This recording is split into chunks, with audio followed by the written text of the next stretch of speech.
Shalom, salam berkat dari kami untuk pendengar sekalian. Saat ini pendengar akan diberkati dengan program Hari Ini Harinya Tuhan bagian yang ke-8. Sebuah program rohani tentang doktrin Alkitab yang menolong kita untuk semakin tertanam dalam kebenaran firman dan bertumbuh dalam kemuliaan. Bersama hambanya, Pendeta Gilbert Lumwendo, STH. Banyak orang merasa doktrin Alkitab sebagai sesuatu yang membingungkan. Tetapi tahukah saudara bahwa doktrin Alkitab intinya adalah memahami Alkitab dengan benar, dengan pemahaman yang sistematis, sehingga kita terus dapat tertanam di dalam kebenaran firman, sehingga kita terus bertumbuh di dalam kemuliaan Allah. Buka hati saudara sekalian untuk menerima berkat-berkat firman-Nya hari ini. Satu kali saya memperhatikan cuplikan sebuah sinetron, dan dalam cuplikan itu cerita tentang suami istri di mana keluarga itu sedang sangat bermasalah. Tadinya keluarga ini adalah keluarga yang kaya.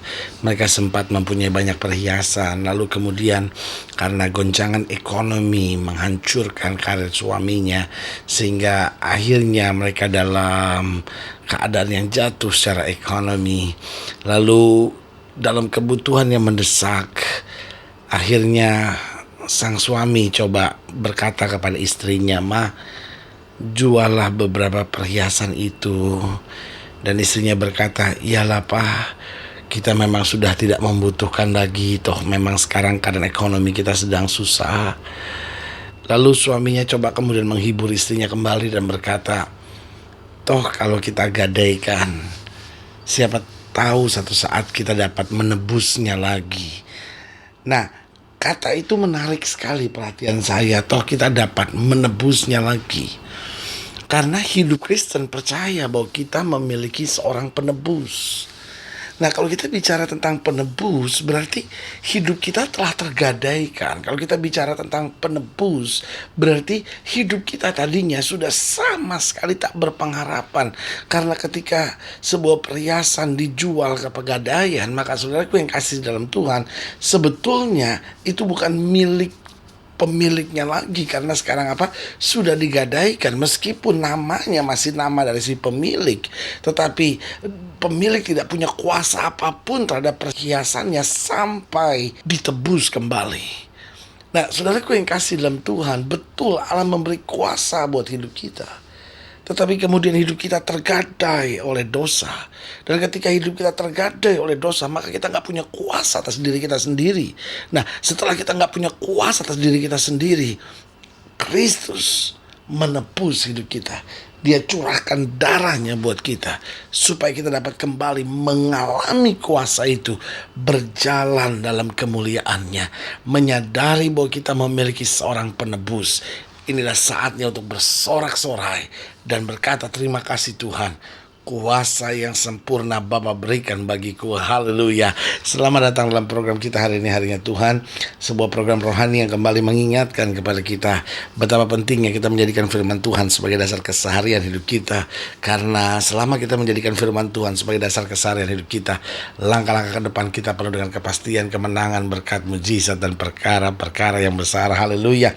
Dan dalam program ini kita sedang membahas memang tentang penebusan, karena kita percaya bahwa hidup Kristen kita ditebus oleh Kristus. Nah, saudaraku yang kasih dalam Tuhan, setelah kita ditebus oleh Kristus, berarti kita sekarang orang merdeka.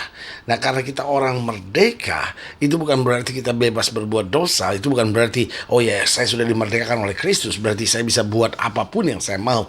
Tapi justru karena saya sudah merdeka, dan saya menyadari mengapa saya bisa merdeka, karena ditebus oleh Kristus. Berarti sudah saatnya kita berkata, "Terima kasih Tuhan, Engkau telah menebus hidupku. Karena itu aku mau hidup seturut kehendak-Mu. Aku mau berjalan di dalam jalan-Mu, dan aku mau senantiasa menyenangkan hati-Mu." Haleluya. Nah, saudaraku yang kekasih dalam Tuhan, pembahasan dalam program kita ini sedang membahas dari 1 Petrus pasal yang pertama. 1 Petrus pasal yang pertama, kita mulai sama-sama lihat ayatnya yang ke-17. Di dalam ayat yang ke-17 dikatakan, "Dan Jika kamu menyebutnya Bapa, yaitu Dia yang tanpa memandang muka menghakimi semua orang menurut perbuatannya, maka hendaklah kamu hidup dalam ketakutan selama kamu menumpang di dunia ini, sebab kamu tahu bahwa kamu telah ditebus dari cara hidupmu yang sia-sia, yang kamu warisi dari nenek moyangmu. Itu bukan dengan barang yang fana, bukan pula dengan perak atau emas, melainkan, perhatikan baik, dengan darah yang mahal, yaitu darah Kristus, yang sama seperti darah anak domba yang tak bernoda dan tak bercacat. Ia telah dipilih sebelum dunia dijadikan, tetapi karena kamu baru menyatakan dirinya pada zaman akhir, oleh Dialah kamu percaya kepada Allah yang telah membangkitkan Dia dari antara orang mati dan yang telah memuliakannya, sehingga imanmu dan pengharapanmu tertuju kepada Allah. Karena kamu telah menyucikan dirimu oleh ketaatan kepada kebenaran, sehingga kamu dapat mengamalkan kasih persaudaraan yang tulus, ikhlas. Hendaklah kamu bersungguh-sungguh saling mengasihi dengan segenap hatimu, karena kamu telah dilahirkan kembali, bukan dari benih yang fana, tapi dari benih yang tidak fana, oleh firman Allah yang hidup dan yang kekal. Sebab semua yang hidup adalah seperti rumput, dan segala kemuliaannya seperti bunga rumput. Rumput menjadi kering dan bunga gugur, tetapi haleluya, firman Tuhan tetap untuk selama-lamanya. Inilah firman yang disampaikan Injil kepada kamu. Haleluya. Nah, saudaraku yang kasih dalam Tuhan, dalam ayat-ayat bacaan ini kita sedang melihat beberapa hal penting tentang penebusan. Yang pertama saya lihat pada ayat yang ke-18 dikatakan demikian. Jadi 1 Petrus pasal 1 ayat yang ke-18 dikatakan demikian. Sebab kamu tahu bahwa kamu telah ditebus dari cara hidupmu yang sia-sia, yang kamu warisi dari nenek moyangmu. Itu bukan dengan barang yang fana, bukan pula dengan perak atau emas. Jadi yang pertama, kita perlu ditebus karena hidup kita sia-sia. Kenapa kita perlu penebusan? Karena itu saudaraku yang kasih dalam Tuhan, coba saudara pelajari. Setiap agama punya konsep tentang nabi misalnya. Semua agama punya konsep tentang rasul. Nah, itu semua baik karena saudaraku yang kasih dalam Tuhan, nabi memberitakan firman Allah. Rasul menyatakan kehendak-kehendak Allah dalam kehidupan manusia. Nah, itu semuanya baik. Tapi perlu saudara mengerti, nabi hanya seorang manusia yang tidak dapat menyelamatkan. Dan rasul hanya seorang manusia baik, manusia penuntun yang tidak bisa menyelamatkan. Nah, saudaraku yang kekasih dalam Tuhan, disinilah kita perlu Kristus sebagai penebus hidup kita. Apa artinya Kristus penebus buat kita? Artinya ketika kita mendengar perintah Nabi, ketika kita mendengar berita dari Rasul untuk kita hidup baik, untuk kita hidup benar, tapi kadangkala kita gagal, kadangkala kita jauh dari kebenaran, kadangkala kita justru menyakiti hati Tuhan, maka apa yang terjadi? Kita perlu mohon ampun. Nah, tetapi kita nggak bisa diampuni. Kenapa? Karena Allah dalam kemuliaan dan kita orang berdosa. Nah, perlu ada jembatannya, perlu ada bridgingnya. Nah, jembatannya ini perlu ada seorang penebus. Nah, itu sebabnya selalu saya bilang kekristenan bukan agama. Karena agama hanya manusia mendapat tuntunan untuk berbuat yang lebih baik. Tetapi ketika manusia gagal, ketika manusia nggak tahu mesti berbuat apa, yang ada hanya hukuman. Tetapi saudaraku yang kasih dalam Tuhan, kekristenan percaya bahwa Kristus adalah penebus. Sehingga waktu kita gagal, waktu kita nggak mampu, waktu kita nggak sanggup, kita ditebus dari cara hidup kita yang sia-sia. Supaya kita dapat beroleh hidup yang berarti. Supaya kita dapat beroleh hidup kekal yang membuat kita dapat mengalami hidup yang berkemenangan. Haleluya. Berarti yang pertama, kita perlu ditebus karena hidup kita sia-sia. Yang kedua saya pelajari pada ayat yang ke-19, selanjutnya dikatakan apa? Dikatakan melainkan, jadi kita ditebus bukan dengan perak atau emas, melainkan dengan darah yang mahal, yaitu darah Kristus yang sama, haleluya, darah Kristus yang sama seperti darah anak domba yang tak bernoda dan tak bercacat. Nah, yang kedua saya pelajari, kita ditebus dengan darah anak domba yang tak bercacat. Nah, saudaraku yang kasih dalam Tuhan, untuk menebus kita, Yesus gak cuma mengulurkan tangannya. Untuk menebus kita, Yesus gak cuma menyatakan bahwa dia mengasihi kita. Tetapi untuk menebus kita, Allah serius sekali sampai Kristus mencurahkan darahnya bagi kita. Dan apa artinya dia mencurahkan darah buat kita? Artinya dia sangat serius. Apa artinya dia mencurahkan darah buat kita? Artinya kasihnya tidak terbatas. Apa artinya dia mencurahkan darahnya? Berarti dengan segala-galanya dia menyatakan kasihnya buat kita. Nah, saudaraku yang kasih dalam Tuhan, menyadari darah telah tertumpah, berarti kita perlu menyadari, Tuhan, saya sudah ditebus. Saya nggak boleh kembali lagi ke manusia lama saya. Saya nggak boleh kembali lagi main-main dengan dosa. Berarti karena saya sudah ditebus, saya sekarang harus bersyukur. Dan sebagai ucapan syukur saya mau berjalan dalam kemenangan, saya mau berjalan dalam kebenaran, saya mau senantiasa menyenangkan hati Tuhan. Haleluya.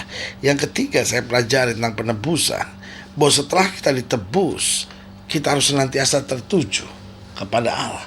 Lihat ayat yang ke-21 dikatakan, oleh dialah kamu percaya kepada Allah yang telah membangkitkan dia dari antara orang mati dan yang telah memuliakannya, sehingga imanmu dan pengharapanmu tertuju kepada Allah. Jadi setelah kita ditebus, fokus hidup kita bukan diri kita lagi. Karena kita menyadari tadinya kita sudah sia-sia, tadinya kita sudah terjual di bawah kuasa dosa. Berarti sekarang kalau Kristus menebus hidup kita, Kristuslah yang layak atas hidup kita. Tinggal kita bilang, Tuhan, aku hanya mau hidup seturut firman-Mu. Aku mau hanya hidup dalam kebenaran. Dan aku hanya mau hidup untuk menjadi saksi-Mu yang setia. Haleluya. Yang keempat, yang terakhir saya pelajari tentang penebusan, bahwa karena kita telah ditebus, berarti kita harus senantiasa hidup di dalam kasih. Nah, di dalam ayat yang ke-22 dikatakan, karena kamu telah menyucikan dirimu oleh ketaatan kepada kebenaran, sehingga kamu dapat mengamalkan kasih persaudaraan yang tulus ikhlas. Hendaklah kamu bersungguh-sungguh saling mengasihi dengan apa?